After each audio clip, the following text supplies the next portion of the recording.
The more that you resist, the more suffering you endure. Hello, everyone. My name is Tanya, clinical yoga therapist, instructor, and wellness facilitator. In my most recent No More Trauma podcast, I introduced the name Luigi Maggioni. And what we know about this client is that he was diagnosed with a condition called spondylolisthesis.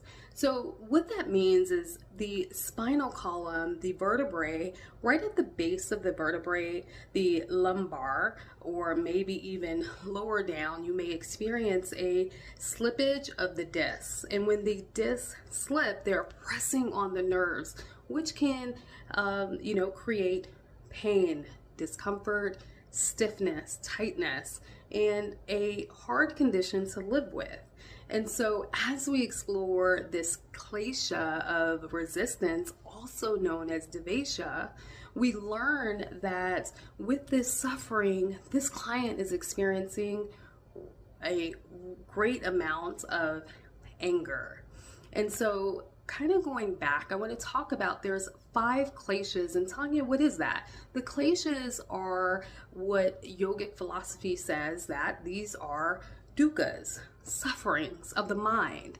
And when we experience these, one of the 5 sufferings, if not more, it creates a resistance to or an obstacle to an harmonious lifestyle.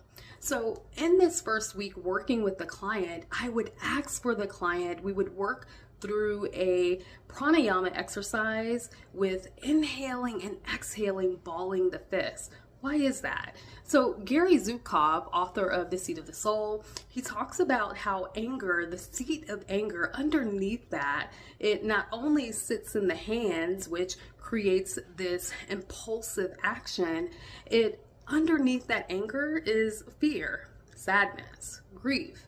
So I want to explore that with the client as we work through this pranayama exercise. Inhale, extending the hands, exhale, balling the fist. Inhale, exhale. We will repeat that a few times just so that way we can soften the tension around the place in his body that is experiencing this most resistance. We're actually creating space so we can become curious about this suffering, this dukkha. And with that, I begin to see the client actually become more